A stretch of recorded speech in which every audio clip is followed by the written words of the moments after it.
La idea a partir de hoy es empezar a tocar ya los temas relacionados al transporte de calor. O sea que ya, digamos, terminamos con los temas relativos a primer parcial, donde habíamos visto toda cantidad de movimiento, más todo el tema de balance incluyendo balance de masa. Entonces uno de los puntos importantes antes de arrancar con la parte de transporte de calor es que en los tres transportes hay similitudes. Nosotros lo nombramos en una clase, pero ahora vamos a ver específicamente de qué estamos hablando. Lo que vamos a mostrar es ecuación general de transporte molecular para la transferencia de movimiento lineal, de calor y de masa. Los objetivos de la charla es definir y conocer la ecuación general del transporte y, por otro lado, identificar las analogías, ¿no?, entre transporte de masa, calor y cantidad de movimiento.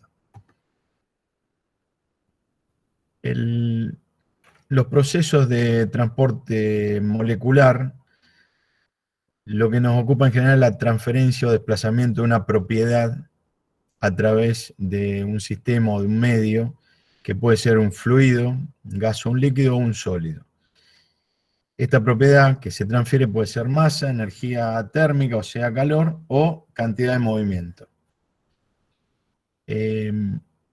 Fíjense que acá estamos planteando transporte molecular desde el inicio.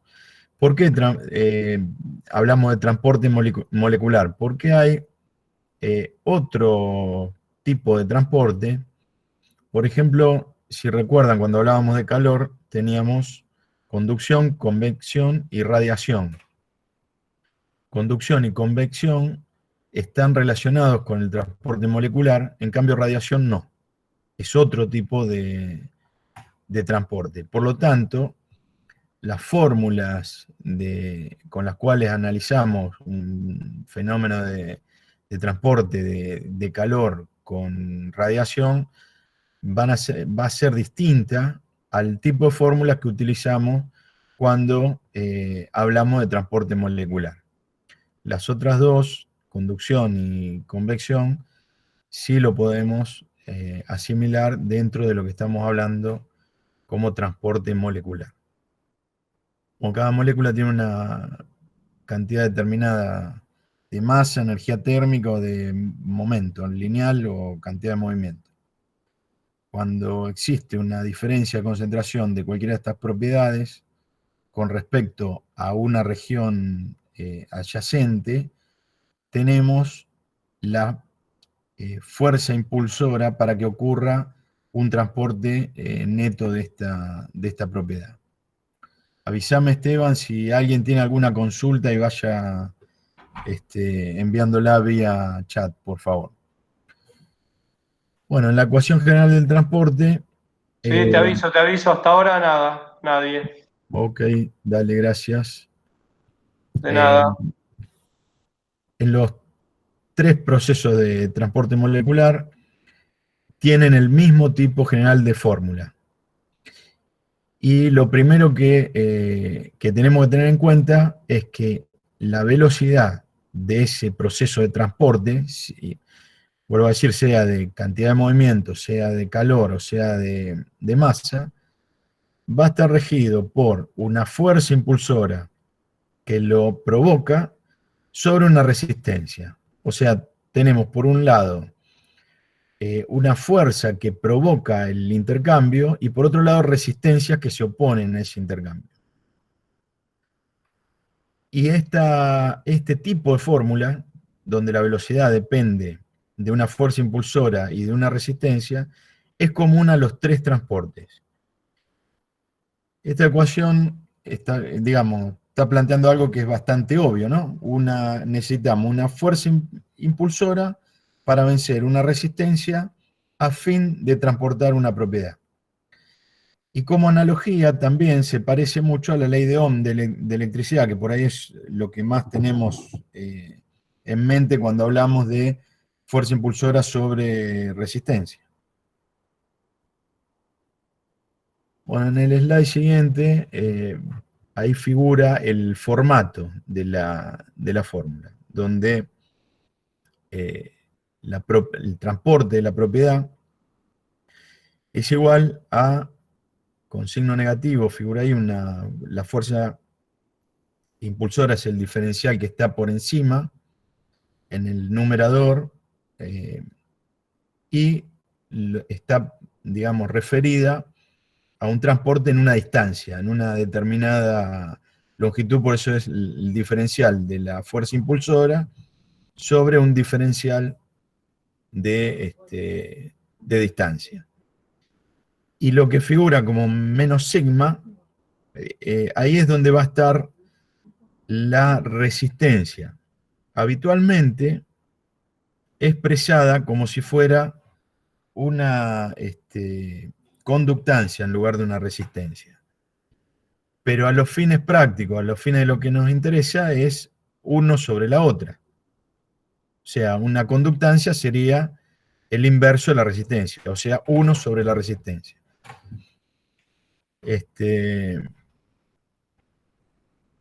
Ahí, digamos, estamos con la fórmula y por debajo las definiciones de qué significa cada una de las cosas. Avanzo. O si el proceso ocurre en estado estacionario y tenemos el flujo de la propiedad de manera constante, reorganizando la ecuación anterior e integrándola, llegamos a esa fórmula que figura ahí donde el transporte de la propiedad va a ser igual a la conductancia, vuelvo a decir, o la inversa de la resistencia, por el diferencial de la propiedad que provoca la fuerza impulsora, que provoca la transferencia, perdón, o sea, la fuerza impulsora, sobre ese diferencial de distancia, o sea, que estamos planteando de un punto 1 a un punto 2. Y acá en este slide ahora tenemos el gráfico. Se recordarán todos cuando estuvimos analizando el balance microscópico, como le llamamos, ¿no? O las relaciones diferenciales. Bueno, tenemos un cubito elemental y tenemos una propiedad que se transporta, como les dije, desde un punto 1 o Z1 a un punto Z2. O sea que tenemos una distancia de delta Z, que va a ser, en este caso, el lado de ese cubito elemental. Entonces, por un lado entra la propiedad valorada en Z y sale la propiedad valorada en Z más delta Z. En los dos casos, atravesando el lado de este cubo elemental, uno de los lados. Por lo tanto, tiene un área unitaria que va a ser delta X por delta Y. ¿Se entiende? Manden la consulta, por favor. Entonces, ahí tenemos el transporte molecular de una propiedad, donde está la gráfica de la concentración en la figura A, y donde está el balance general con el esquema del cubo elemental en la figura B. En la figura A, la propiedad en el punto Z1 es mayor que la propiedad en el punto Z2. Fabián, ¿te puedo Sí, pedir una cosa? dale. Que podrás ir señalando con el mouse o con alguna cosita para seguir porque me perdí un poquito en el... Pero si podés, por favor. Sí, lo que sí vas con el mouse porque no encuentro en el Meet. A ver. Sí, no tiene como el zoom para poder marcar. Bueno, vamos con el mouse. Lo que les decía, en la figura A tenemos el punto Z1, el punto Z2, el valor de la propiedad en Z1 y el valor de la propiedad en Z2. Como el valor en Z1 es mayor, el flujo, la propiedad, va a ir desde Z1 hacia Z2. Simplemente, digamos, eso es lo que figura en Fabián, la figura A. Sí. perdón, no se ve. Pero ¿No se fíjate ve que el mouse? abajo, no sé si, eh, abajo de todo ahí tenés ese lapicito. Ahí lo agarré. Picá donde dice pen, Ya lo tengo acá. ahí está, perfecto. Ahí está. Listo. Acá le decía, en el punto Z1, o sea, en este punto del eje de distancias, la propiedad tiene este valor que marcamos acá. En el punto Z2, ven todos que es el gráfico, la figura A, ¿no? El valor de la propiedad es menor, es este valor que tenemos acá. Por lo tanto, la propiedad se va a trasladar de donde tiene una mayor concentración a donde tiene una menor concentración. Por lo tanto, el flujo de esa propiedad va a ir desde Z1 hacia Z2, como indica esta parte de la figura A. Bueno, la figura A es, digamos, una explicación de lo que pasa con la propiedad, de lo que está ocurriendo en la figura B. En la figura B tenemos el cubito elemental, tenemos el valor de la propiedad en el ingreso, acá figura, entra la propiedad en el eje de la Z valorada en Z. ¿Qué quiere decir? Que el eje de la Z, yo lo podría estar dibujando acá abajo, con este sentido, y tenemos un determinado punto Z que es el que está acá, que sería, si tiramos una analogía como está dibujado en la figura A, podríamos llamarlo Z1. Y acá tenemos lo que podríamos llamar Z2 o Z más delta Z, donde delta Z va a ser el lado correspondiente a la medida del cúbito elemental. Como ven, el sentido que lleva la propiedad coincide con el sentido que tiene planteado acá en el gráfico A. ¿Esto qué quiere decir? Que la concentración de la propiedad en Z es mayor a la concentración de dicha propiedad en Z más delta Z. Por eso está en esta dirección y en este sentido. Si fuera al revés, estaríamos en la misma dirección, pero en sentido contrario. Desde Z más delta Z hacia Z. En los dos casos, cuando hablamos de un cubito elemental, atraviesa un área. El área es la correspondiente al lado, y el lado está compuesto por lo que llamaríamos en eje cartesiano delta X y delta Y. ¿Me expliqué y se entendió hasta ahí?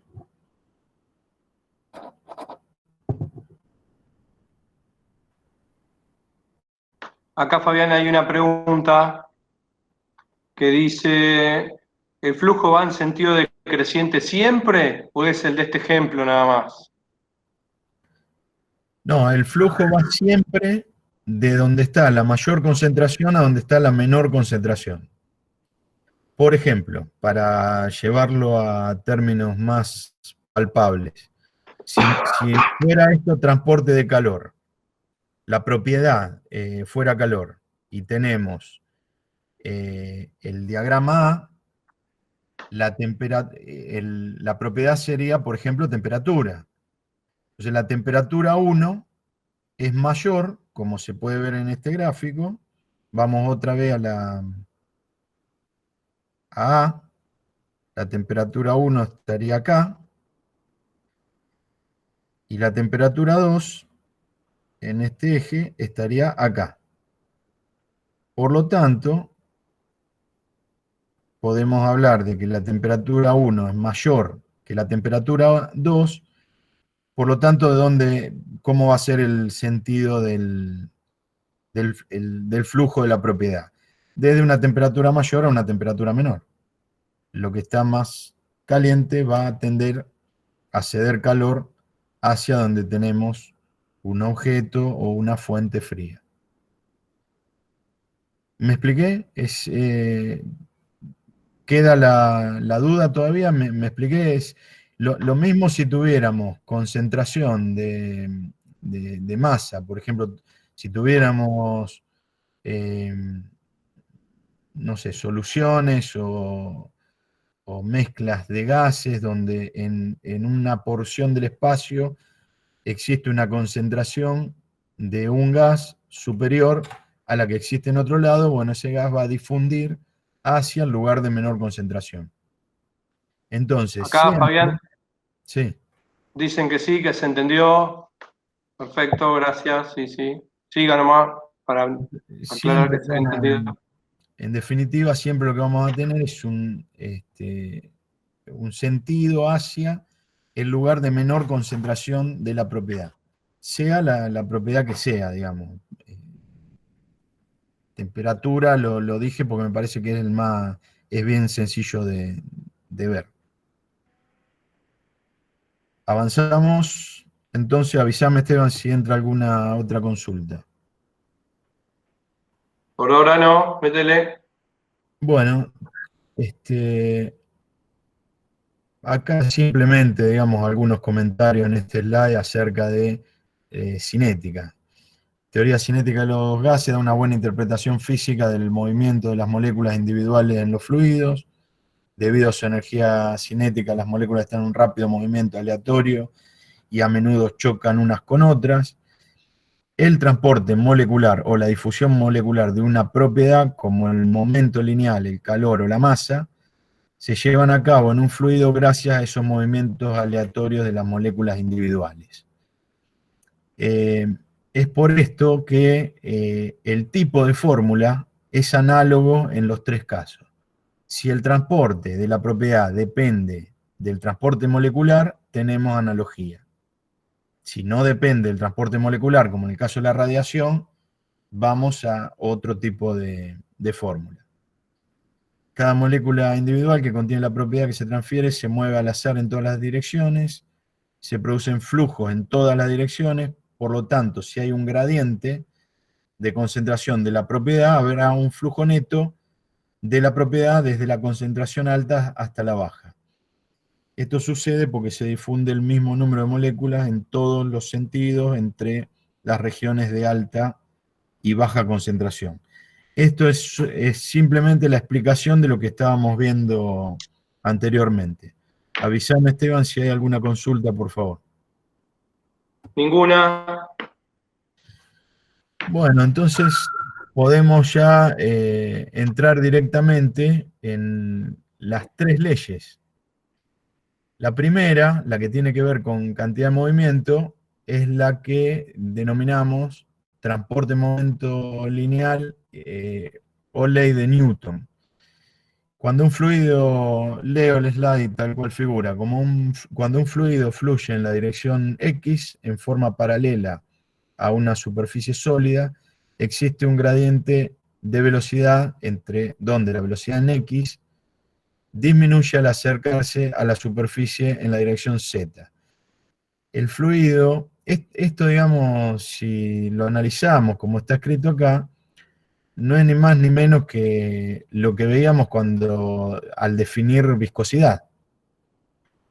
El fluido tiene un momento lineal con la dirección X, la concentración de, llamémosle, cantidad de movimiento, ahí está, la podemos expresar como ρ por velocidad. Recuerden que cantidad de movimiento es masa por velocidad. En este caso, la masa la estamos representando dentro de ρ. Por lo tanto, nos queda el momento lineal por metro cúbico. Donde el momento lineal tiene unidades de kilogramos por metro por sobre segundo. ¿Por qué? Por lo que dije antes, simplemente es masa por velocidad. Masa por velocidad vamos a tener las unidades kilogramos y la velocidad metros sobre segundo. Por eso esas son las unidades para cantidad de movimiento. Si lo expresamos como dentro de ρ, la masa nos va a figurar las unidades como está ahí, kilogramos por metro sobre segundo, sobre metro cúbico, que viene por la densidad. Ese metro cúbico se puede simplificar con quedando un metro cuadrado con el otro metro que figura ahí. Debido a la difusión aleatoria de las moléculas, existe un intercambio en la dirección Z, moviéndose igual número de ellas en cada una de las direcciones. Bueno, esto tiene que ver con el movimiento molecular, como lo habíamos planteado antes, y sirve para cualquiera de las tres leyes. Bueno, la ley expresada para cantidad de movimiento, como cantidad de movimiento es masa por velocidad,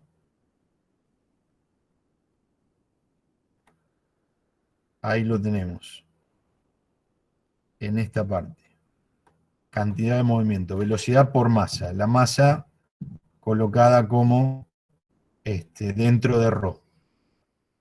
Con respecto a un eje, y acá tenemos lo que podríamos llamar la resistencia, en este caso expresada como conductancia, ¿no? Está multiplicando. Vuelvo a decir, como habíamos dicho antes, podría ser 1 sobre la resistencia. Y bueno, tau Zx es el flujo de momento lineal en la dirección, con dirección X en la dirección Z. Es una tensión, por eso tiene acción sobre esos dos ejes. También lo podemos tener sobre el eje Y. Y ese B que figura ahí es mu sobre ρ, o sea, la viscosidad sobre la densidad. En definitiva, la expresión esta que está acá es la de ley de Newton o la del transporte de cantidad de movimiento. ¿Me expliqué? ¿Se entiende hasta ahí?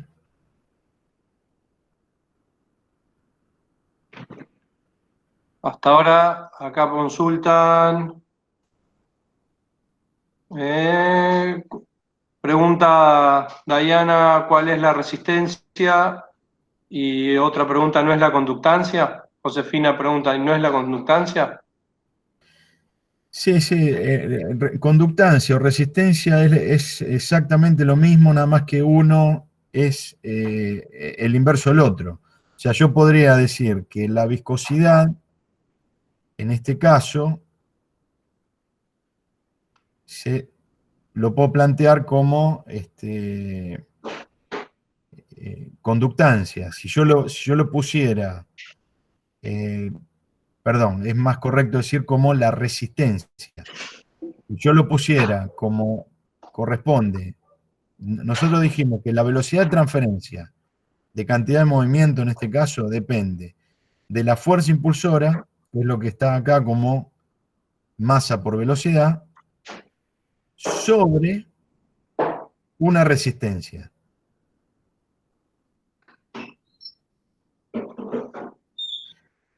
Si yo quiero plantear la viscosidad, en este caso, es la resistencia, pero está planteada del otro lado, o sea, no puesto en un denominador, pero es el mismo concepto, esta es la resistencia al transporte de cantidad de movimiento. Cuanto mayor sea la viscosidad, mayor va a ser el esfuerzo que vamos a tener que aplicar para que se produzca esta transferencia de cantidad de movimiento. ¿Me expliqué ahí?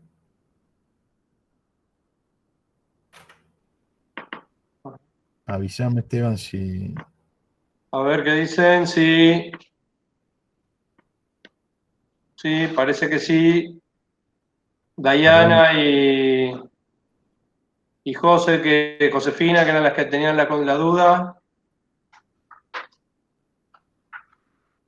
Sí, Dayana dice que sí. Y Sofía pregunta si la fuerza impulsora va a ser la diferencia de la propiedad. Cada fuerza impulsora depende de cada propiedad de lo que estemos analizando. Y cuanto mayor sea la fuerza impulsora, mayor es el flujo que se transporta.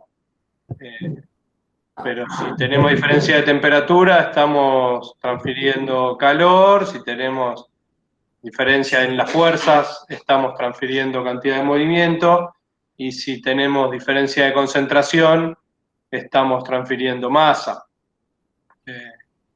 Así que la fuerza impulsora está vinculada a la propiedad que se transfiere, sí, sí. Exactamente, me parece que es la mejor manera de explicarlo así como se dijo recién, porque es la mejor manera de visualizarlo. Si la propiedad es calor, la fuerza impulsora es la diferencia de temperatura. Es la mejor manera de verlo. Si la propiedad es cantidad de movimiento, o sea, velocidad por masa, la fuerza impulsora va a estar dada por esa, eh, si es cantidad de movimiento, va a estar dada por masa por velocidad. ¿Se entiende?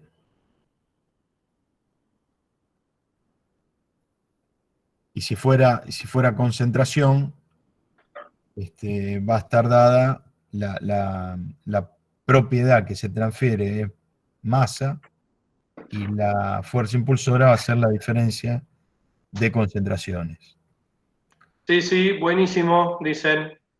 Muy bien, vamos entonces con la de transporte de calor. Transporte de calor, la que tenemos como ley que rige es la ley de Fourier. La pueden ver acá, voy a tratar de el punterito también. Y acá tenemos calor sobre área, o sea, lo que está representando es la cantidad de calor, la velocidad con la cual atraviesa el calor una determinada superficie. Del otro lado, o sea, la velocidad con la cual se transporta una propiedad, en este caso a través de un área. Del otro lado de la ecuación tenemos el alfa, que juega el mismo rol que la viscosidad para el transporte de cantidad de movimiento, salvo que acá es la difusividad térmica. O sea, es a mayor coeficiente de difusividad, vamos a tener mayor transferencia de calor. La fuerza impulsora está dada en este término, en términos diferenciales, y va a ser igual. Fundamentalmente, esto es como, de términos como hablar de masa Cp delta T, donde en realidad la fuerza impulsora está acá, en la temperatura. Esta es la que marca la velocidad de intercambio. Por supuesto, si el Cp es mayor, si ρ es mayor, intervienen, pero el dato importante es el de la temperatura.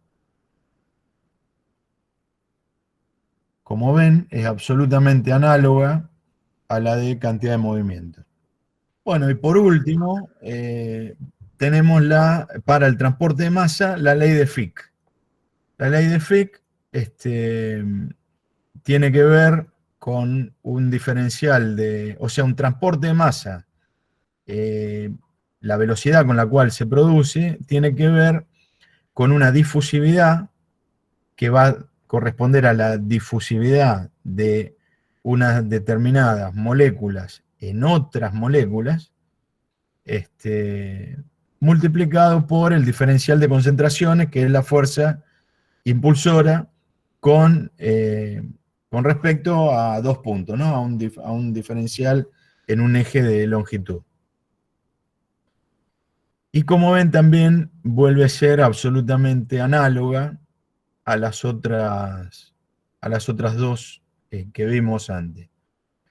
Acá podríamos establecer una diferencia con respecto a las otras dos, a pesar de la analogía de las fórmulas, en el siguiente sentido.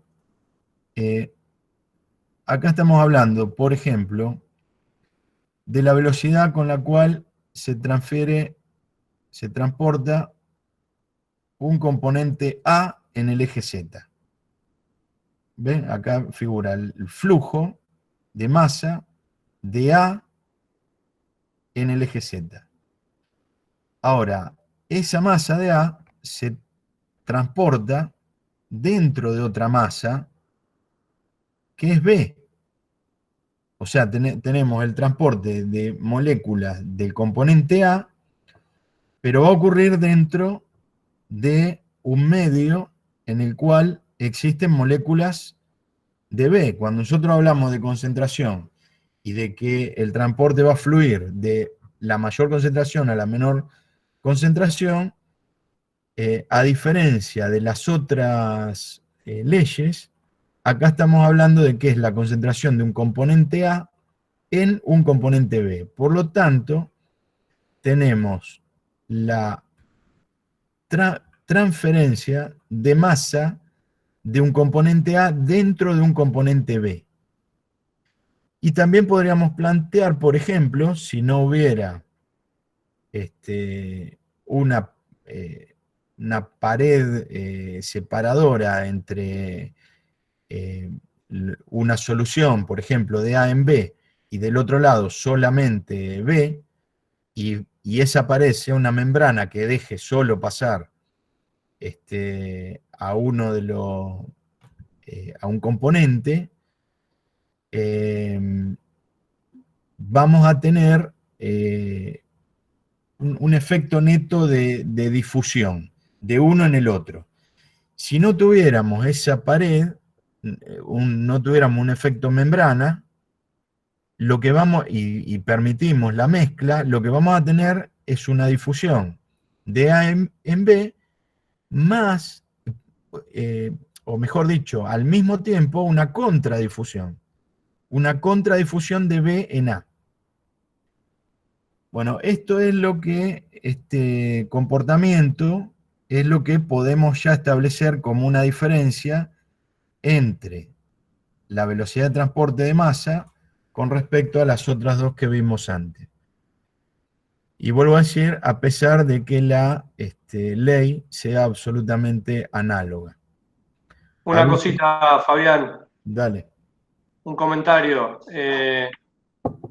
Hace un tiempo atrás yo trabajaba en una fábrica que, no sé si les comenté, que hace galletas de arroz. Y teníamos un problema de... ahí estoy hablando de otro problema real, además de una solución, las galletas de arroz.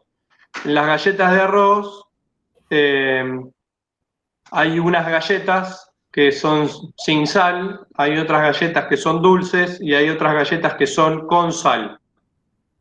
El problema de la difusión acá era, y de la contradifusión, es, imagínense el grano de arroz gigante, para que sea fácil imaginarlo, un grano de arroz gigante que inicialmente tiene una humedad determinada adentro del grano de arroz, y adentro del grano de arroz tiene una concentración de sal determinada. Normalmente la humedad del grano de arroz adentro es del 12% y la cantidad de sodio dentro del grano de arroz es casi despreciable.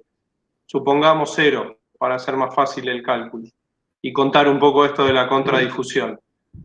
Ahora, nosotros queríamos que el grano de arroz tuviera adentro la humedad apropiada para poder hacer la galleta, explotarlo al arroz, y también la cantidad de sal suficiente para que cuando uno lo comiera, la sal estuviera dentro del grano y no en la superficie, porque el sabor que se logra era distinto. Entonces, en el tiempo 1, en el tiempo 0, grano de arroz sin nada en la superficie, al aire, con en el interior 12% de agua y 0% de sal, de cloruro de sodio. En el tiempo 1, nosotros sumergíamos, o en realidad mojábamos el grano de arroz con una solución de agua y sal que tenía, no sé, un 30% de sal y el 100% de agua, porque era agua, estaba totalmente líquida.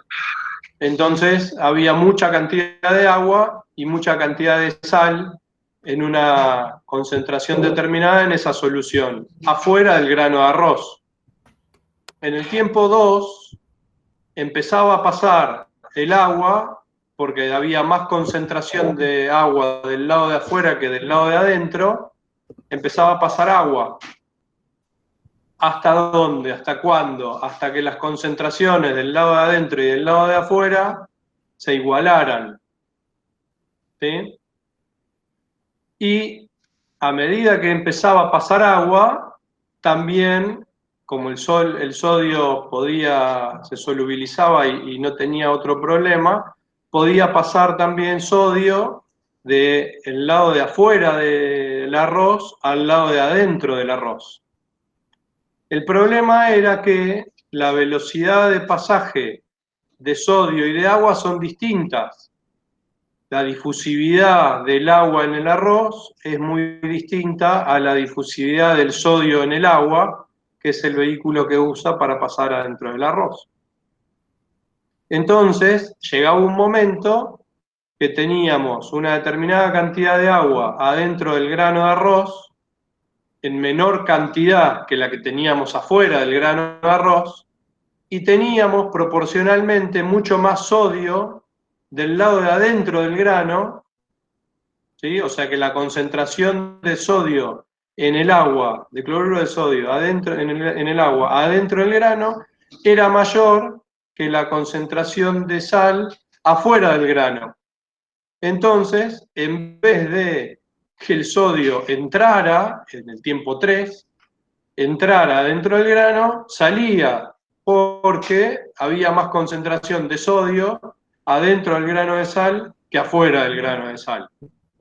¿Se entendió cómo es el proceso de difusión y de contradifusión en un ejemplo clarito y real? ¿Cómo lo resolvimos? Bueno, primero dejamos más tiempo humectando el arroz con agua y sal, entonces la diferencia de velocidad a medida que pasaba el tiempo se hacía más chiquitita y se terminaba igualando la concentración de sal adentro y afuera del grano. Entonces nosotros sabíamos qué cantidad queríamos o sea, qué concentración teníamos que poner afuera del grano porque era la misma que iba a tener adentro después de 12, 18, 24 horas. Ese fue el primer problema que resolvimos. Y el segundo, nuestro dueño, el dueño de la empresa, lo que quería era que no demoráramos tanto tiempo en mojar el grano de arroz con agua y sal. Porque eso demoraba mucho poder producir. O sea, nosotros un día antes, 24 horas antes, teníamos que estar preparando la producción del día siguiente. Y eso quitaba capacidad de maniobra a la planta. Entonces teníamos que idear algo que nos permitiera mojar el grano de agua con agua y sal y que tuviera la concentración de sal en menor cantidad de tiempo. Y lo que se nos ocurrió, en realidad lo robamos de algún libro de fenómenos de transporte, lo que hicimos fue sumergir el arroz o poner en contacto el arroz con agua y sal en una concentración determinada de sal, pero agitándolo en forma permanente y a temperatura. O sea que el agua estaba caliente y todo el proceso de humectación se hacía en caliente también. No tanto, no tan caliente, porque si no el arroz se cocinaba y en vez de explotarlo lo teníamos hervido. Entonces sí había temperatura, pero no había tanta para que se cocinara el arroz, ni tuviera ningún proceso térmico el almidón que deteriorara que lo deteriorara y que después la galleta saliera con otra forma o de otra manera. Así que este ejemplo del arroz y de la sal fue así, es concreto, es real, se usa, y de hecho hoy todavía siguen usando esa forma de humectar la galleta con sal. La sin sal, obviamente es agua sola, entonces no hay ningún problema, y solamente difunde el agua adentro del grano de arroz. Ustedes también lo hacen cuando cocinan normalmente. Y el proceso de contradifusión y difusión de sal en el arroz también ustedes lo hacen cuando cocinan el arroz. ¿Cuándo le ponen la sal para que salga más rico? Ni bien empiezan a cocinar el arroz o cuando lo están terminando. Al principio, justamente para que tenga la mayor cantidad de tiempo posible. Y si ustedes prueban el arroz, la cantidad de sal que tiene contra el agua, se van a dar cuenta que todavía queda mucha sal en el agua y poca en el arroz. Si lo dejan cocinando más tiempo, va a tener más arroz adentro. Y, perdón que me fui. Y la última, la del arroz dulce, las galletas de arroz dulce, la velocidad, o sea, no teníamos problema porque la velocidad de difusión del edulcorante que usábamos, como era un proceso térmico, tenía que tener unas características determinadas y no teníamos que agregarle calorías porque la gente buscaba las galletas de arroz como bajas en calorías, pero la velocidad de difusión del edulcorante era muy distinta a la velocidad de difusión de la sal en el agua, en el arroz. Pregunta, ¿cómo era la velocidad de difusión del edulcorante? ¿Mayor o menor que la velocidad de difusión de la sal?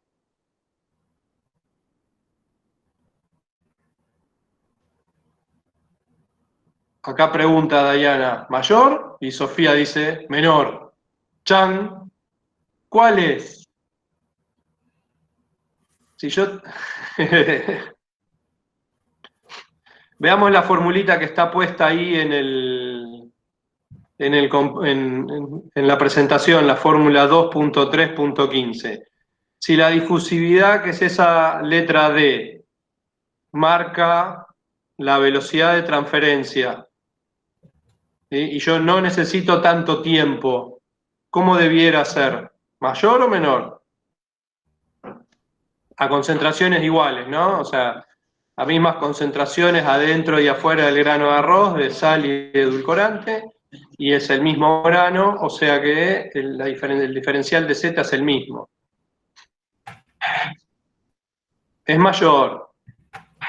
La concentración, la difusividad es mayor. ¿Sí?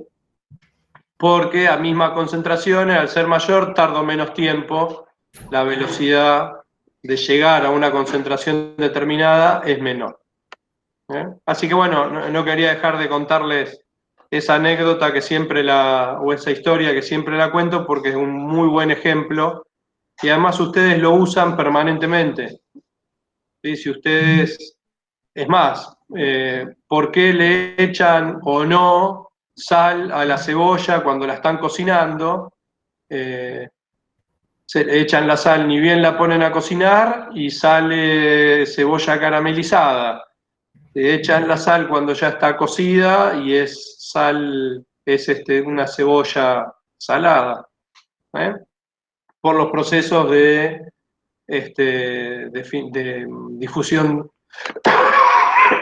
perdón, por los procesos de difusión de la sal entre adentro y afuera de la cebolla, ¿no? Que entra sal, sale sal, entra agua, sale agua. Hay todo un muy lindo tema ahí dando vueltas. Hay algunos trabajos, en los trabajos de investigación, que refieren a este tipo de problemas. Bueno, si alguna duda del ejemplo, más allá de mi tos.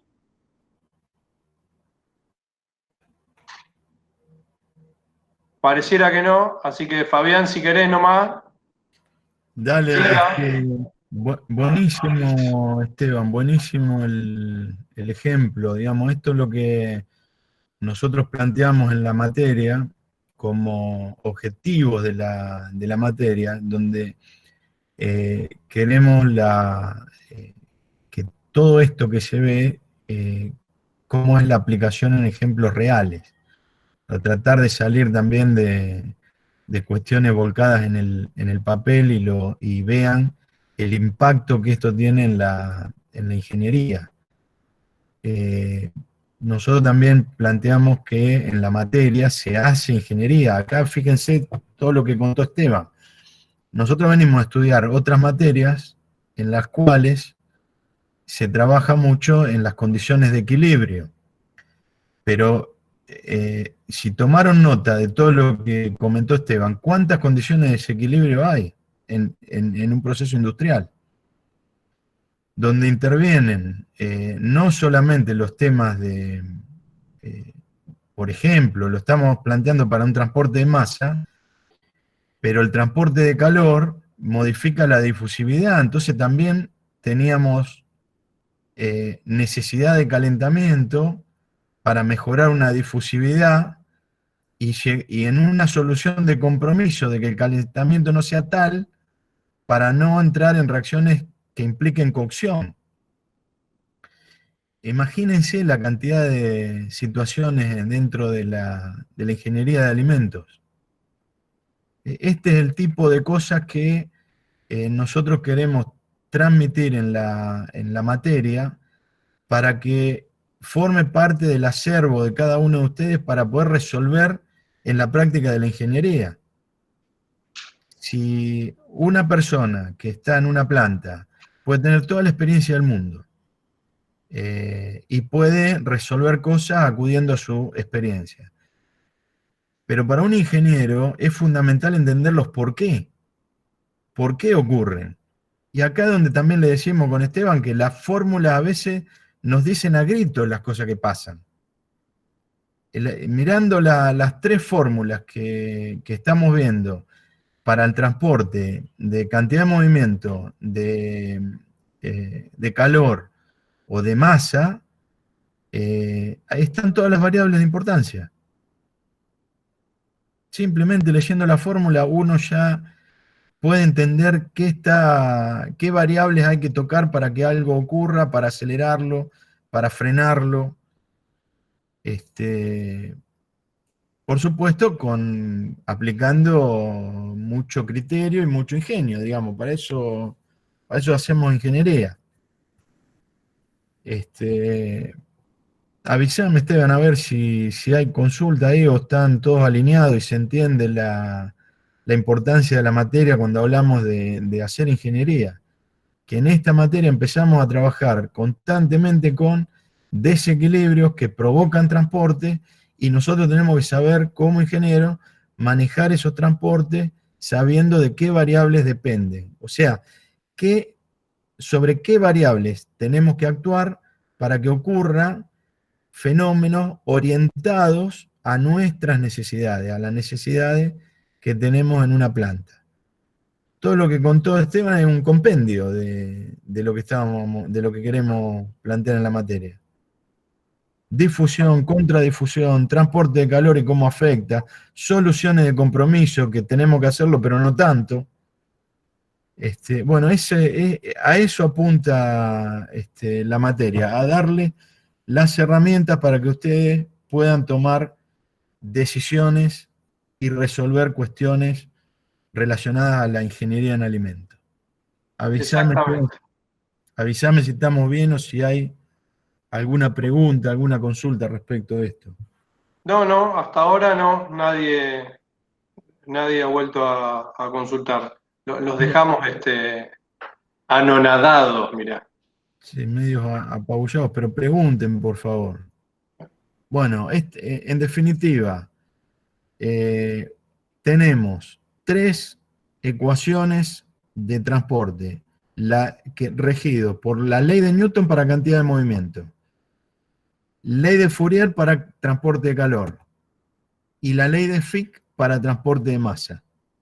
Absolutamente análogas, lo pueden ver en la fórmula, con la salvedad que hicimos para masa, en la cual, si no tenemos, por ejemplo, una membrana de por medio, tenemos un fenómeno de difusión al mismo tiempo que tenemos un fenómeno de contradifusión, ya que lo podemos establecer como un diferencial respecto de las otras dos leyes, que en la práctica, en la resolución matemática, también mete una complejidad que en las otras no teníamos.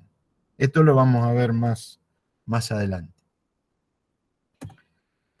Bueno, en el slide que están viendo ahora, simplemente está, todo esto ya lo hemos hablado. O sea, al ir explicando cada una, esto es un resumen de todo lo que estuvimos hablando recién.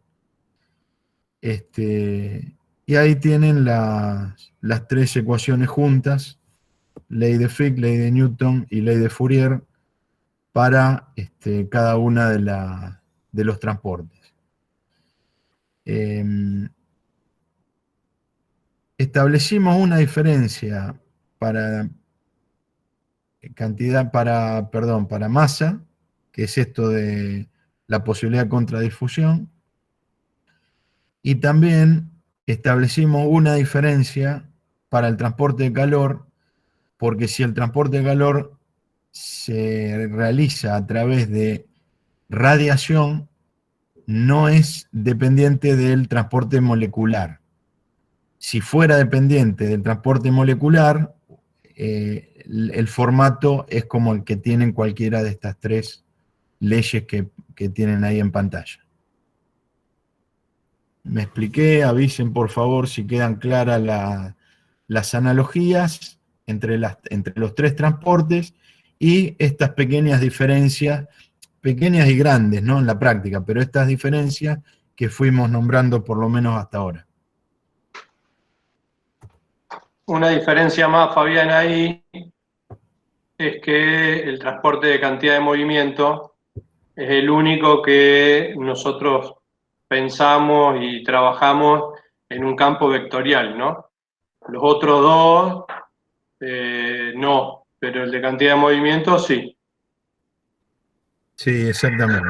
Otra de las diferencias a tener en cuenta cuando planteamos diferencia entre los tres transportes. Y es muy, digamos, fácil de recordar para ustedes cuando saben que es el que tiene que ver con las composiciones de fuerza. Entonces, por supuesto, tenemos términos vectoriales a diferencia de los otros casos. ¿Se entiende? Bueno, vamos entonces, si les parece, tengo esta presentación, Esteban, Ajá. respecto de transferencia de calor. Si les parece, para completar, digamos, el día de hoy, podemos ver las generalidades relacionadas a transferencia de calor. ¿Te parece, Esteban? Vamos. Dale, dale. Bueno, entonces, ¿qué es la transferencia de calor? Energía en tránsito debido a una diferencia de temperatura entre una fuente, la caliente, y un sumidero. Acá con esto ya va quedando claro que esa diferencia de temperatura es la fuerza impulsora y que va a ocurrir desde la mayor temperatura de la fuente caliente hacia el sumidero, o sea, hacia la fuente fría. ¿Se ve bien ahí la pantalla? Sí, más o menos, pero sí, ahí está. Bueno, entonces esta fórmula recuadrada, abajo, expresada en palabras, es ni más ni menos que lo que venimos diciendo: velocidad del proceso de transporte tiene que ver con una fuerza impulsora y una resistencia.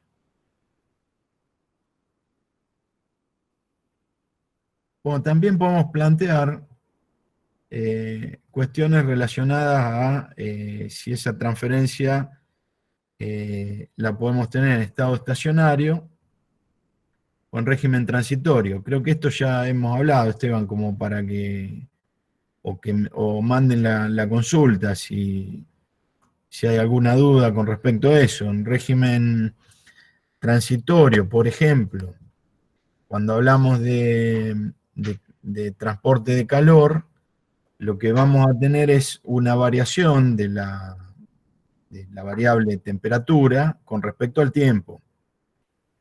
Si hablamos, por ejemplo, de un régimen estacionario, podemos tener variaciones de temperatura dentro de un sistema, pero de un punto a otro, pero no a través del tiempo.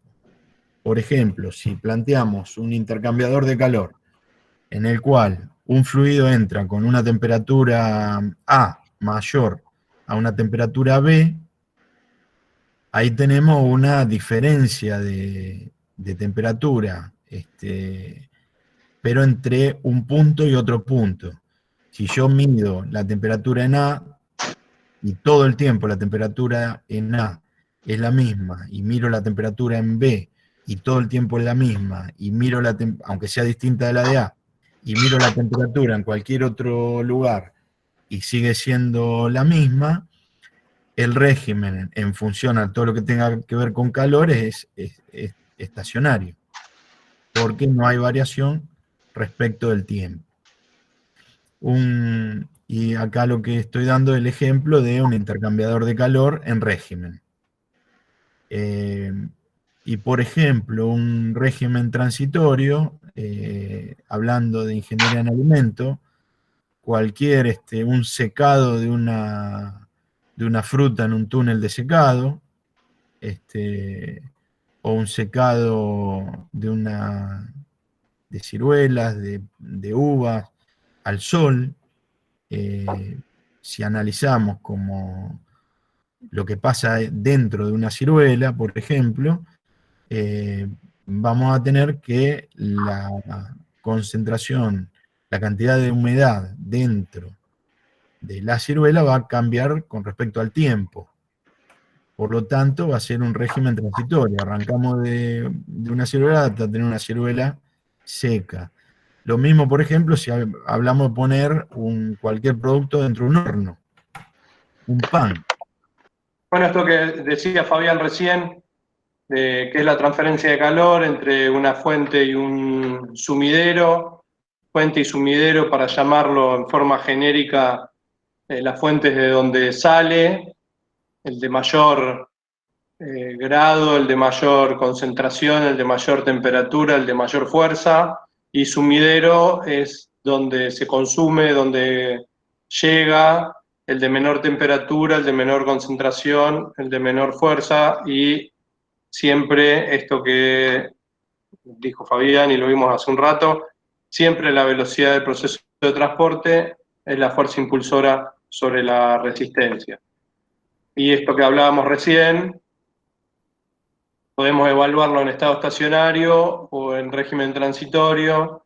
En estado estacionario lo hemos visto y hemos trabajado ya en algunos lugares y en algunas charlas que ya tuvimos, y en régimen transitorio lo vimos mucho menos, y la idea es ahora, a partir de ahora, profundizar en este análisis y siempre, siempre, siempre tener en cuenta las condiciones de contorno y los volúmenes de control. Que se acuerdan, era uno de los de las últimas consideraciones que siempre teníamos que tener en cuenta, y que decíamos que por eso esta era una de las tantas razones por las que ahora hacemos ingeniería, porque cada uno de nosotros toma una consideración distinta de ese volumen de control y se puede resolver el problema de distinta manera, pero siempre se puede resolver. ¿Cómo se transfiere el calor? Acá ya estamos haciendo un repaso violento y muy rápido de lo que seguramente han visto en física o traían, pero igual lo vamos a mirar. 3 maneras de transferir el calor: convección, conducción y radiación. La conducción está presente en mayor o en menor grado en los sólidos, en los líquidos y en los gases, en los que siempre hay un gradiente de temperatura, y que ocurre por medio de electrones libres, y que es un proceso muy importante en los sólidos metálicos. Acá en el ejemplito de la... a ver si puedo... acá está. En el ejemplito de la olla, la conducción se produce en toda la parte metálica y en el piso de la olla. ¿Sí? De un lado tenemos el fuego, del otro lado tenemos el agua. En esa pared metálica, de adentro y afuera de la olla, lo que pone en contacto el adentro y el afuera con la olla, existe conducción, fuertemente marcada por la conducción, la transferencia de calor en el metal de la olla. La convección implica elementos, la mezcla de elementos macroscópicos en porciones frías y calientes. Dentro de la olla se produce convección en el agua. El agua caliente sube por una diferencia de densidad. La densidad del agua caliente es menor que la del agua fría, entonces sube, y el agua fría baja porque es más densa, entonces se produce un movimiento constante dentro de la olla, que es de convección, ¿sí? Esta convección puede ser natural o forzada. En este caso es natural, porque solo por diferencia de temperatura, perdón la tos, solo por diferencia de temperatura se genera, y si uno a esta olla le mete un agitador o algún agitador mecánico, algún agitador manual, la convección se genera en forma forzada. ¿Sí? También, acá no está dibujado, pero hay presente otro fluido por fuera de la olla, que es el aire, que también pasa lo mismo, ¿no? El aire caliente sube, el aire frío baja por diferencia de temperatura y por convección natural. Si nosotros ponemos un ventilador de techo, estamos moviendo el aire y homogeneizando su temperatura. Y la tercera forma en la que se transfiere el calor es por radiación. Difiere básicamente de la conducción y de la convección porque no requiere un medio físico para transferirse, ¿sí? Es la transferencia de energía a través del espacio por medio de ondas electromagnéticas. Normalmente, los 3 procesos, por eso dibujamos una sola situación, las 3 formas de transferencia se dan en forma simultánea, y nosotros lo que hacemos primero es estudiarlas por separado y después las combinaciones.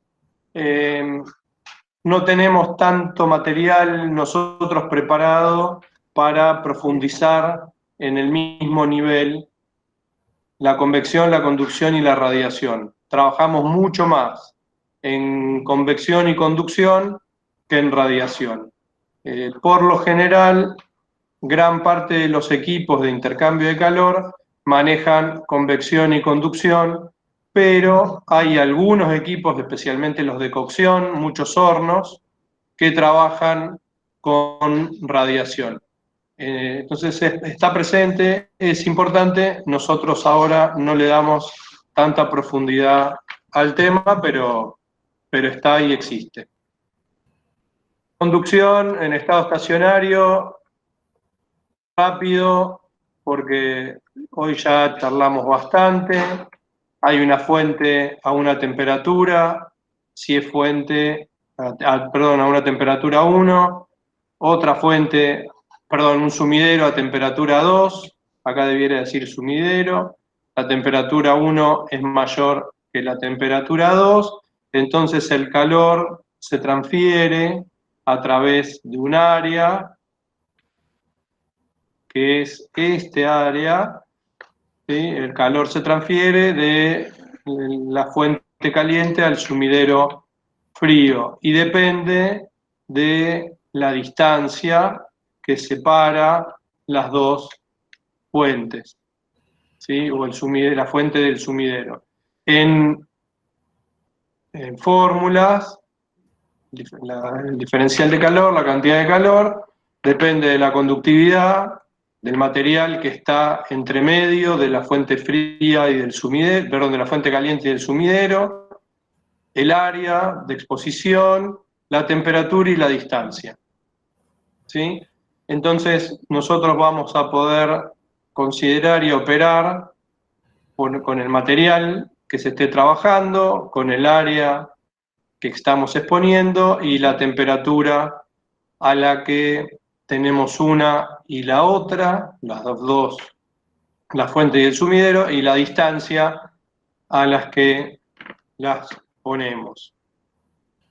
Fíjense que tanto la conductividad como el área, como la temperatura, son proporcionales al calor. Sin embargo, la distancia que las separa a las dos superficies, la fría y la caliente, es inversamente proporcional. Cuanto más separados están, más grande es esta distancia, más chiquito es el calor, y la inversa también se da, y obviamente cuanto más diferencia de temperatura tenemos o más área tenemos de exposición, mayor es la velocidad que se transfiere el calor.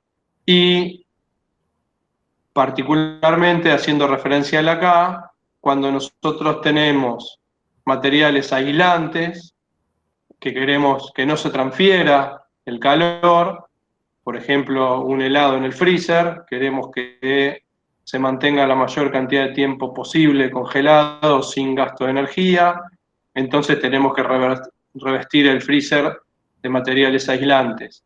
Ahora, si queremos que la conducción del calor sea muy rápida, tenemos que trabajar con materiales que son conductores, por eso las ollas son todas o la gran mayoría de metales que suelen tener altísimas conductividades térmicas, y los aislantes suelen ser alguna espuma de distintos materiales, el corcho, el telgopor, el poliuretano, que tienen conductividades térmicas muy bajas.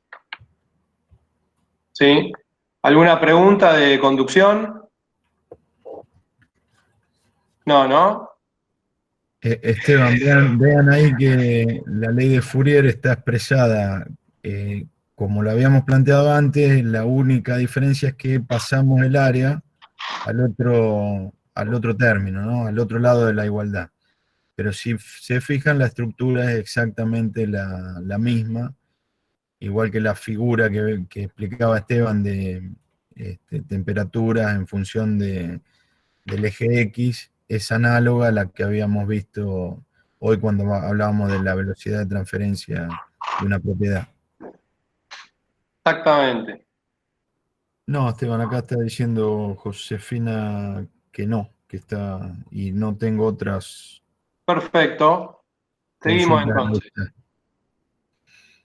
En estado estacionario, nosotros si seguimos trabajando, el calor, o sea, si vamos a operar, o sea, resolvimos los diferenciales y ya lo integramos, y como es solamente entre T1 y T2, es fácil la integral.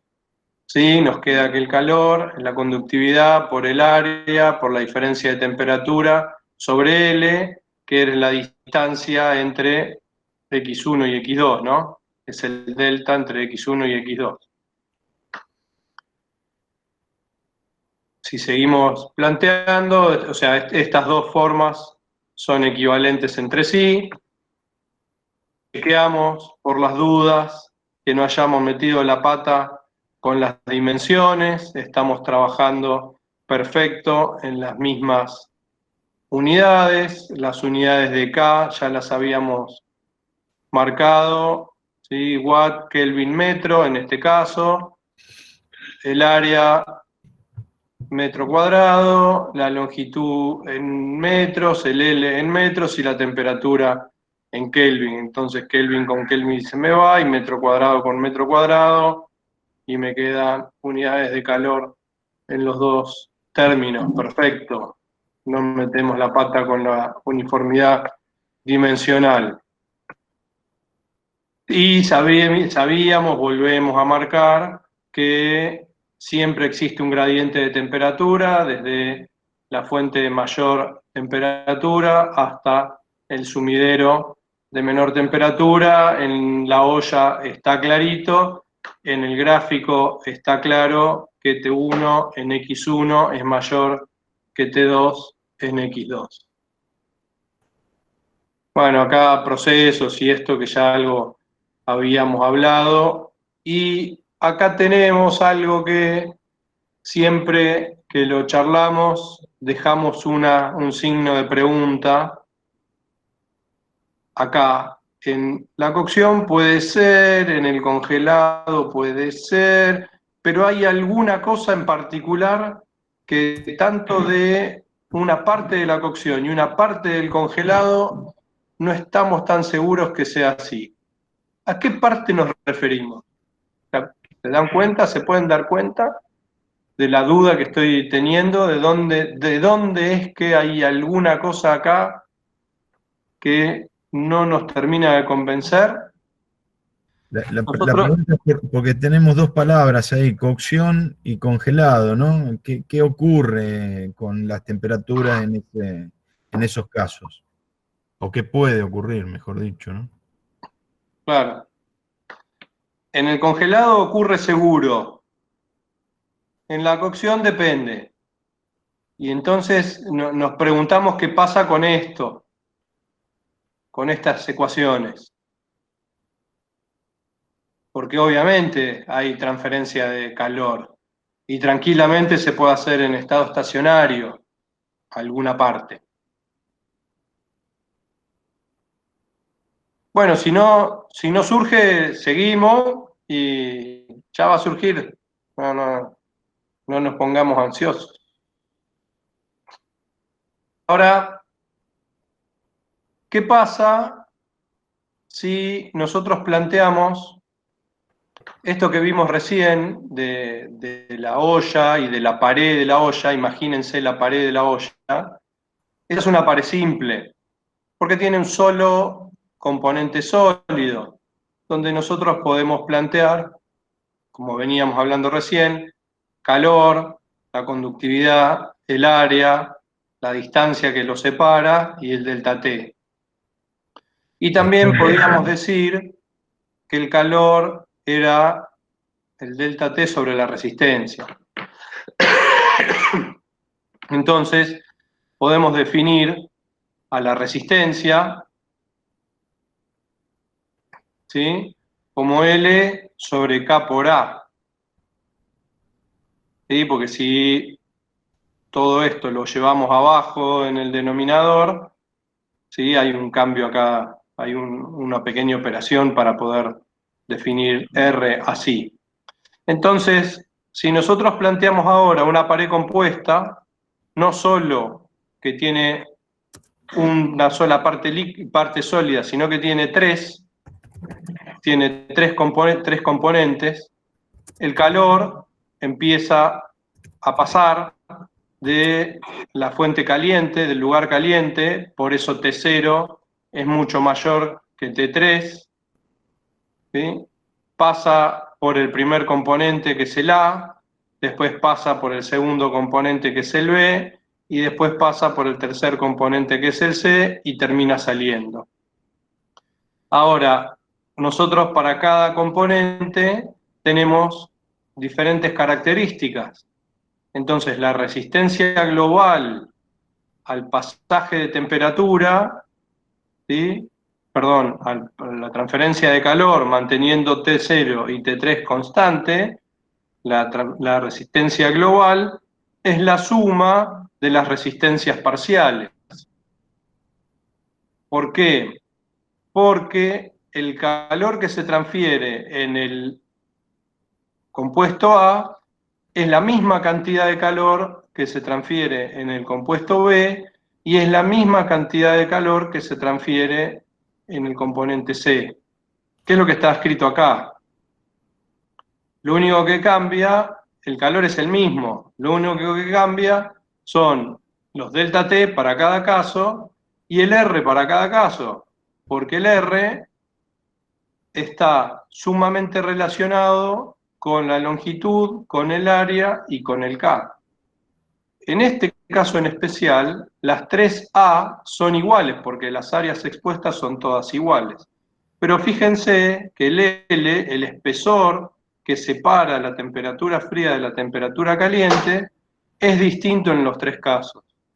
Entonces yo te debiera calcular, o sea, si opero matemáticamente esto y saco factor común, puedo operar, ¿sí? Y me queda que la velocidad o todo el calor transferido desde T0 hasta T3, por eso refiero T0 a T3, es la resistencia que tengo en A más todo el calor es el delta T sobre la resistencia que tengo en A más la resistencia que tengo en B más la resistencia que tengo en C.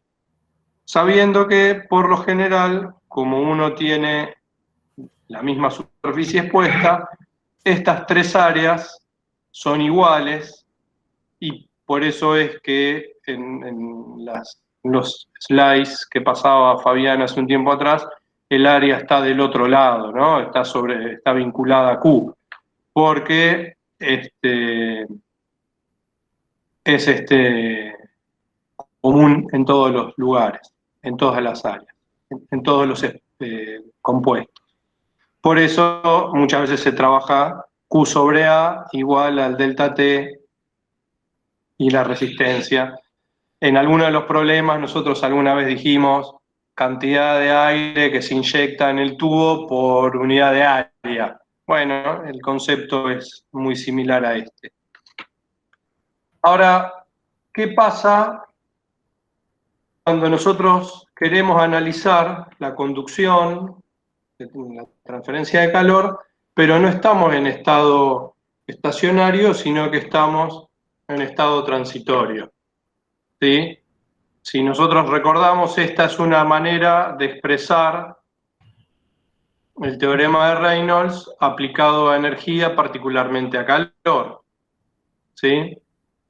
La acumulación de calor en el volumen de control, la velocidad de entrada y salida y el calor generado o no generado. Y esto todo depende, acá nos metíamos en el análisis molecular, en balances microscópicos, que lo comentamos porque a partir de acá surge la resolución práctica. Después vamos a volver a trabajar acá y ver cómo es que llegamos a esa construcción. Analizamos el cubito elemental y tenemos otra vez siempre en cuenta las condiciones iniciales y las condiciones de contorno adecuadas. Entonces, para la transferencia de calor, las condiciones iniciales son lo más importante es la temperatura, tanto del entorno como del volumen de control, y en el volumen de control o en lo que nosotros estemos analizando, la temperatura en sus distintos lugares, ¿sí? No es lo mismo en el centro que en la superficie, y en las condiciones de contorno fuertemente impacta la geometría del objeto. Ahora, parte de lo que sigue, vamos a profundizar en cómo es que impacta esta condición de contorno. Entonces, hubo gente, ingenieros, científicos, particularmente dos, Fournier y Lurie, que pudieron establecer una relación entre 4 dimensionales para una geometría determinada que vincula para esta geometría en este caso, que es una lámina, la posición relativa, esto que decíamos en la superficie o en el centro, una relación de resistencias, la temperatura o la resistencia en el medio externo y la resistencia dentro de nuestro volumen de control, que está relaciona ambas cosas. Otro adimensional que trabaja con el tiempo, que es particularmente además se llama Fourier, ¿sí? Y el último dimensional que vincula las temperaturas. Este gráfico, que se llaman gráficos de Fournier-Lurie, están hechos para 3 geometrías, una geometría que se llama de lámina o de placa infinita, otra geometría que es la de un cilindro, y otra geometría que es la de una esfera, particularmente asociadas las tres a coordenadas ortogonales, coordenadas cilíndricas y coordenadas esféricas. Las 3 cartas, los 3 gráficos, tienen la misma composición, la misma relación entre todos los adimensionales. Por eso necesitábamos entender primero cómo eran los adimensionales y conocer los balances microscópicos, porque a partir de esos balances se pudieron plantear estas relaciones y llegar a estos adimensionales. No me acuerdo, a ver, permiso, Volvemos, perdón. Al igual que como lo hicimos con el gráfico de Moody, nosotros, conociendo la geometría que tiene, por lo tanto sabemos el gráfico que tenemos que usar, conociendo el lugar donde queremos conocer la temperatura, ¿sí? Conociendo el medio en el que estamos trabajando y lo que queremos calentar o enfriar,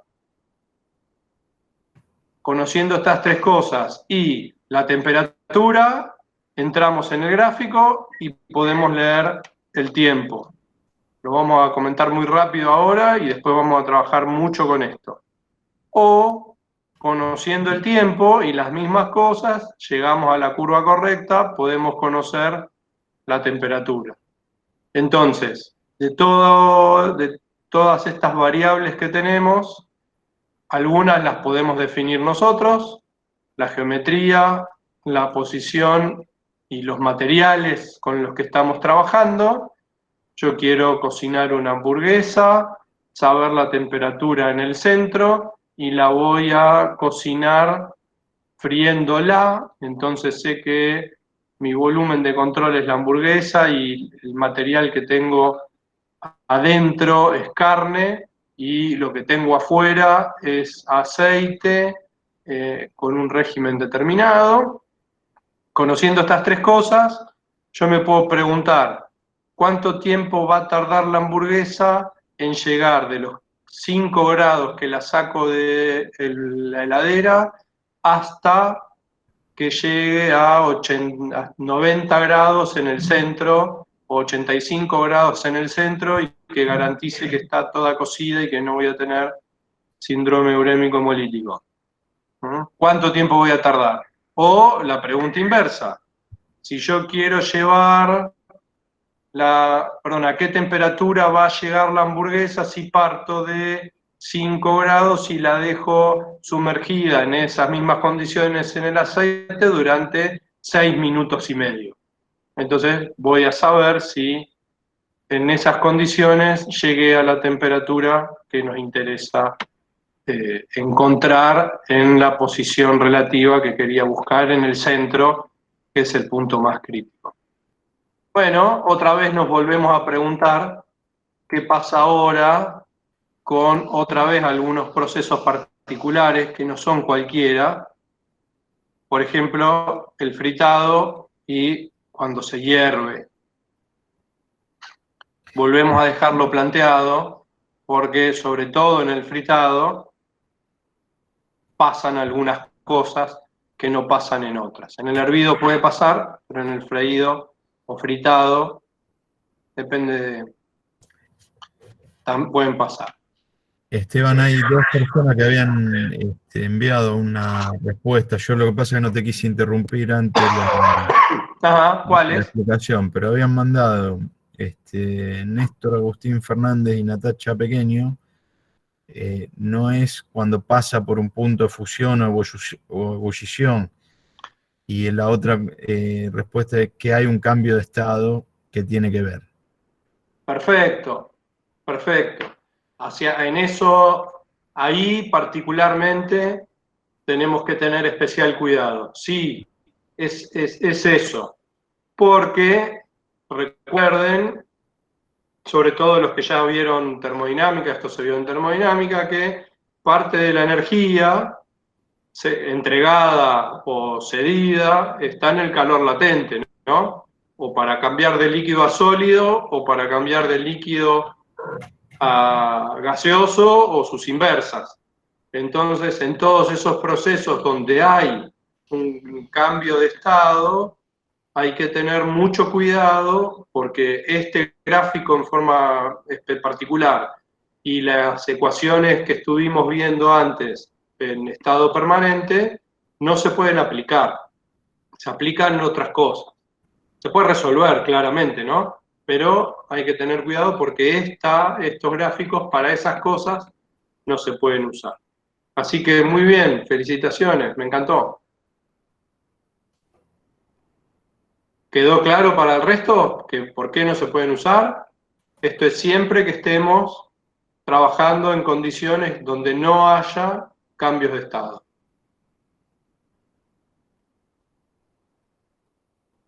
Vamos por convección ahora. Convección, otra vez Newton metido en el medio, pero no tiene nada que ver con las fuerzas acá. Dice que el calor también depende ahora de una resistencia, como decíamos antes, y el delta T.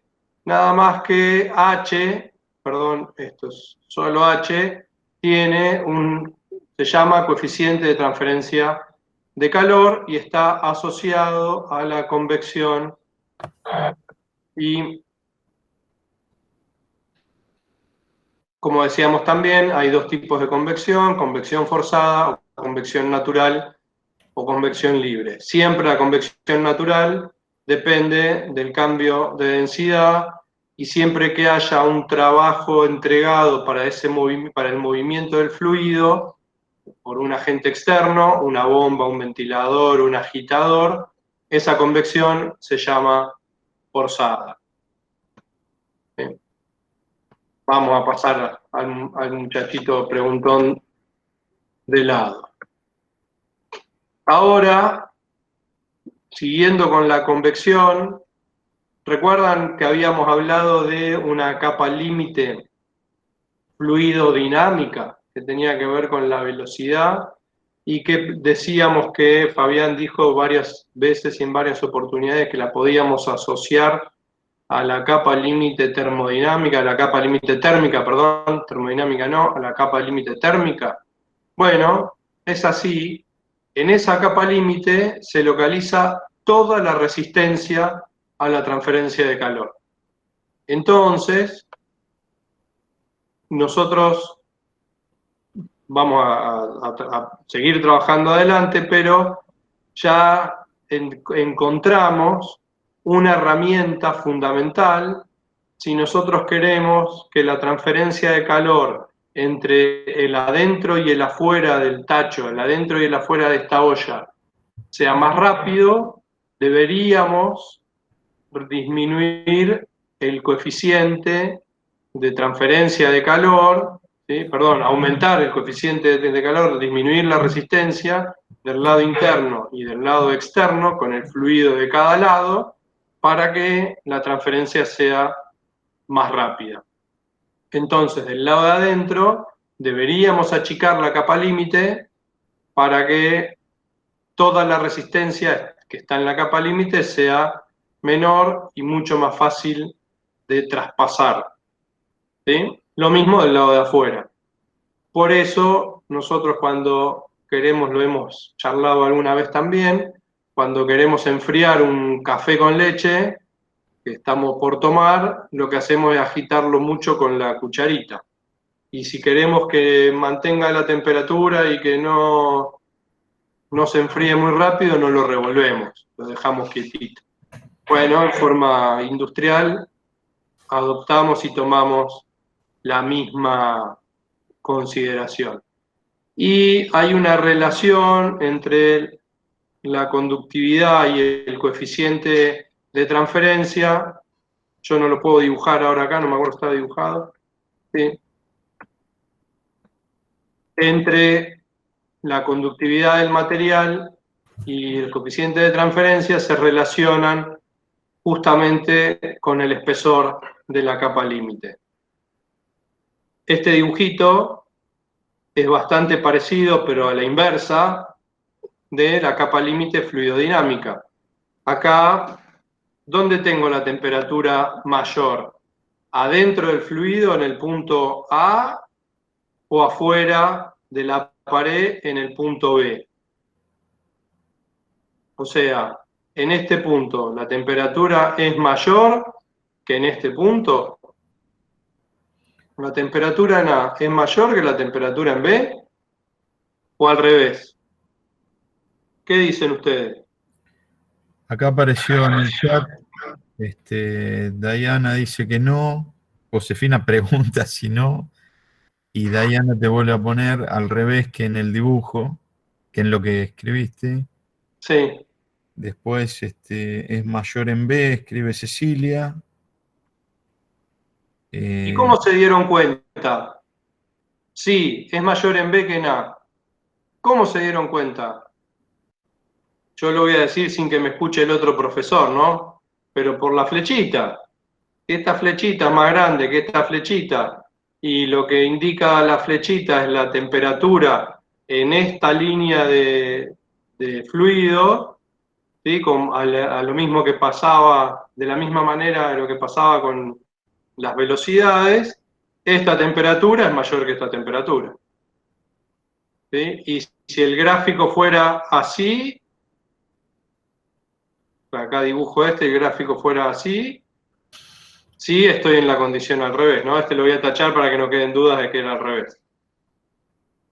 ¿Sí? Esta temperatura de acá es menor que esta temperatura de acá, en caso de que sea al revés. ¿Está? Bien, chicos, bien, muy bien. ¿Podemos seguir? De acuerdo a los comentarios en el chat, todo ok, Esteban. Perfecto. Bueno, ¿qué pasa cuando tenemos un mecanismo combinado? Cuando tenemos un mecanismo combinado, que hay convección del lado externo de la pared, conducción en el interno de la pared y convección del otro lado de la pared. Es un mecanismo combinado, ¿no? Y acá lo estamos planteando, se ve, ¿no? Que hay convección acá, conducción, convección. Y lo planteamos para dos geometrías distintas. Esta para una placa plana y esta para un cilindro. ¿Por qué lo planteamos para dos geometrías distintas? Porque son dos geometrías con las que nosotros normalmente nos vamos a encontrar. Un caño funciona de esta manera y una pared de una cámara, de una paila, de un tacho en el que vayamos a cocinar o enfriar, funciona de esta. ¿Sí? Conceptualmente funcionan las dos exactamente iguales. Lo único que cambia es la geometría y por lo tanto la fórmula, porque recuerden que había por ahí algún término de área y algún término de longitud, entonces va a depender de la geometría en la que estemos trabajando para que saber qué fórmula tenemos que usar. ¿Sí? Si planteamos la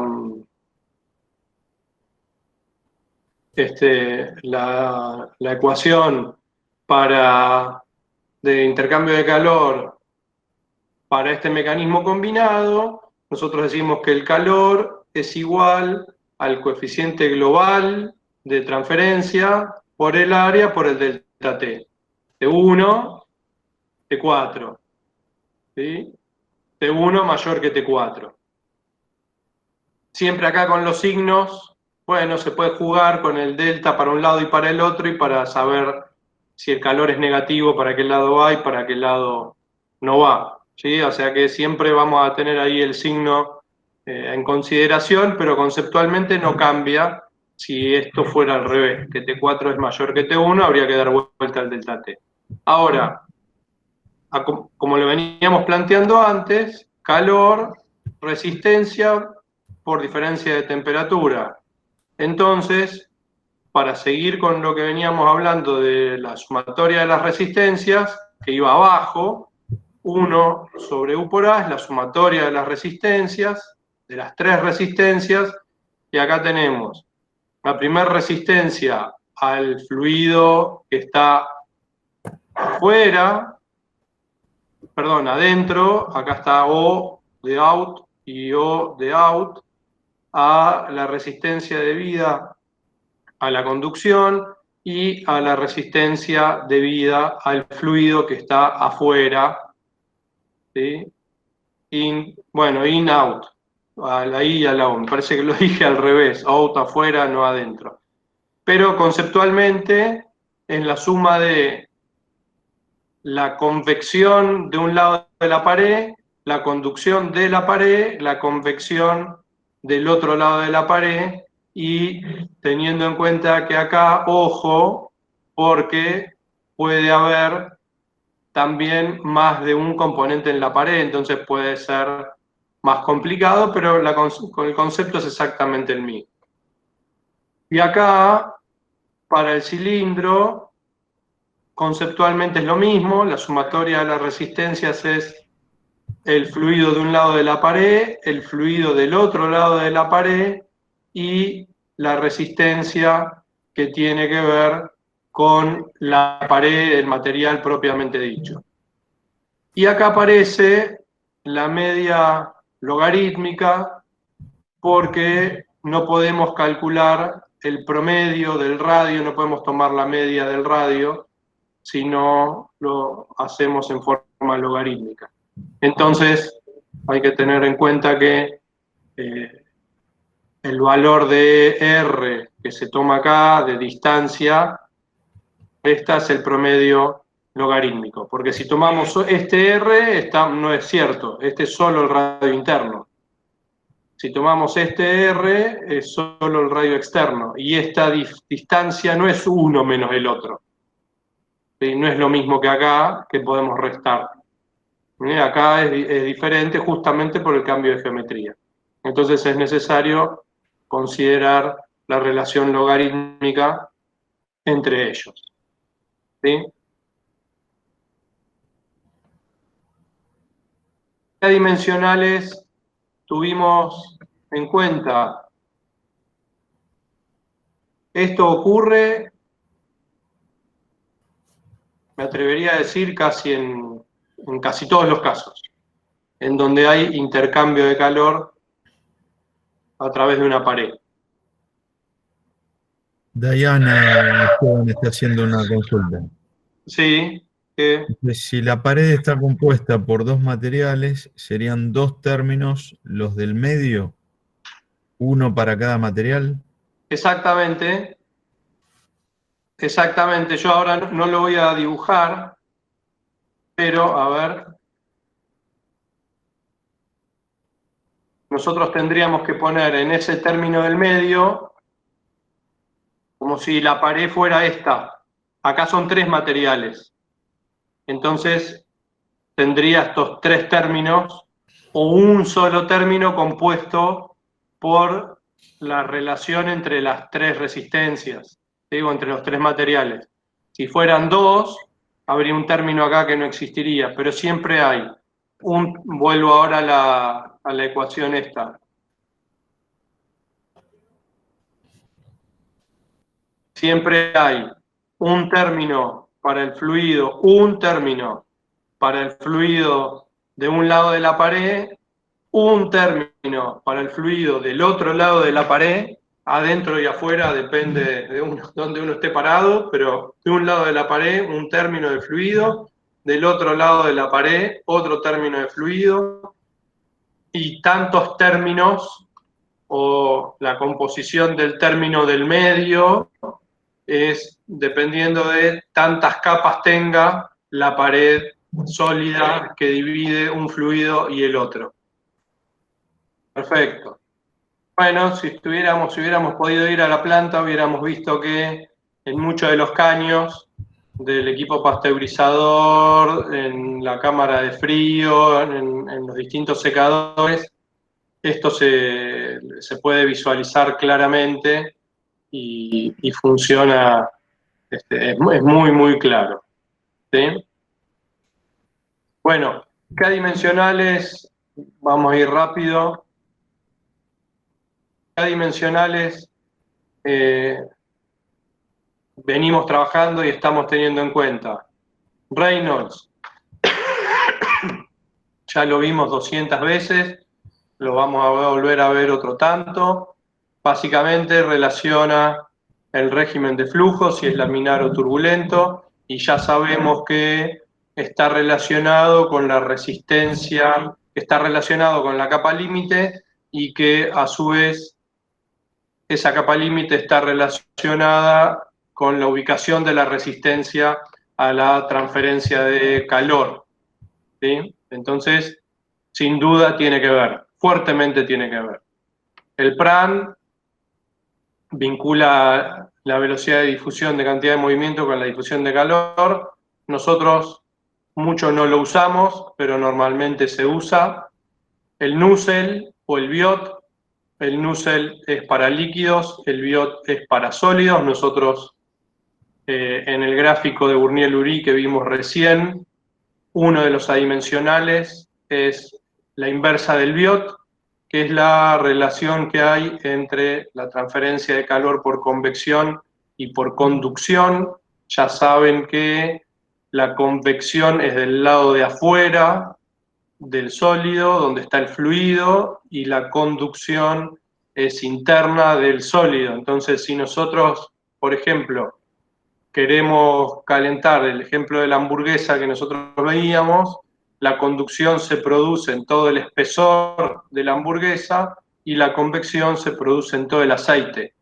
Entonces tendríamos que, si freíamos la hamburguesa, ¿no? Entonces tendríamos que sacar la relación entre uno y otro para ver dónde está la mayor resistencia y qué debemos hacer si queremos operar sobre esos tiempos. Y después el Fourier de tiempo que relaciona el tiempo con la geometría. Y nosotros vimos algunos adimensionales más, la relación, la posición relativa que define la línea de corriente sobre la que queremos trabajar si estuviéramos hablando de un caño, si estamos hablando de un sólido de la hamburguesa, la posición en la que queremos evaluar, en la superficie, en el centro, y después una relación adimensional de temperaturas, que no tiene nombre. Y le decimos, pero no tiene nombre. Bueno, ¿qué pasa con la radiación? Y es lo último que vamos a mirar hoy. La radiación es la energía emitida por la materia a una temperatura dada y se transporta por ondas electromagnéticas. No existe el contacto entre los cuerpos, ni fluidos intermedios que transporten el calor. La radiación térmica, básicamente, ¿sí?, está acá, que es el infrarrojo, pero hay ultravioleta que también transporta energía. Nosotros normalmente en la industria se usa esta parte del espectro, ¿sí?, de 0,1 a 100 micrómetros. Y bueno, el mejor ejemplo que encontramos acá es el secado al sol. Claramente nosotros ponemos las cosas al sol y si no hay nada de viento, igual se seca y tiene otra temperatura y está más caliente y no hay ninguna cosa que hayamos hecho más que exponerla al sol, por lo tanto, exponerla a la radiación infrarroja. ¿Sí? Para nosotros el sol es la mayor fuente de radiación que tenemos. ¿Qué consideraciones tiene la energía o el calor transmitido por radiación? Que la energía depende básicamente de tres cosas: de un concepto de emisividad, ¿sí?, de una constante. Todo esto se fue rehaciendo con el diseño de experimentos y de la temperatura, pero particularmente de la temperatura a la cuarta. Entonces, si el cuerpo que está emitiendo la radiación tiene alta temperatura, emite una gran cantidad de radiación. Y el concepto de emisividad está vinculado con estas tres consideraciones de la relación que hay entre la radiación incidente con la radiación reflejada, la que se refleja en el cuerpo, la que es absorbida por el cuerpo y la que es transmitida. Si nosotros sumamos las tres, el cuerpo negro absorbe, en realidad, toma toda la radiación incidente, no refleja nada, absorbe supuestamente todo y no deja pasar nada. Entonces, el cuerpo negro tiene una emisividad de 1. ¿Sí? Bueno, ¿cuáles son las consideraciones? Que depende de la longitud de onda a la que estemos trabajando, depende de la dirección, depende de la intensidad, y que por lo general los buenos emisores son buenos absorbentes de energía, y que el cuerpo 1, seguimos con las consideraciones,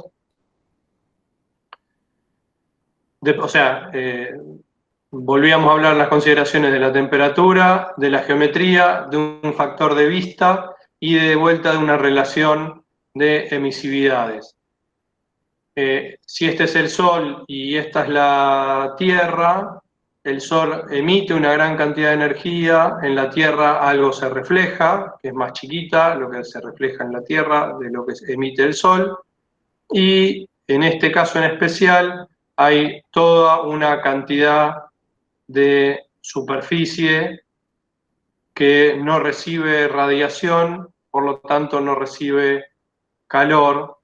Para nosotros la noche, hay toda una parte de la Tierra que no recibe durante un montón de tiempo, dependiendo de la época del año, más o menos tiempo, la radiación del Sol. Bueno, eso, todo cuerpo emite y absorbe energía radiante del ambiente. Y por ahora, nada más. ¿Qué vimos hoy? ¿Qué es en gran parte la transferencia de calor? Una presentación, un primer pantallazo. ¿Cómo se transmite? Por conducción en estado estacionario, por conducción en estado transitorio, por convección. En la convección, la influencia de la capa límite, la radiación y las combinaciones de las tres formas. Particularmente vimos la combinación de convección y conducción. Y después, gran parte de los adimensionales en los que nos basamos para poder hacer todo el trabajo del estado transitorio.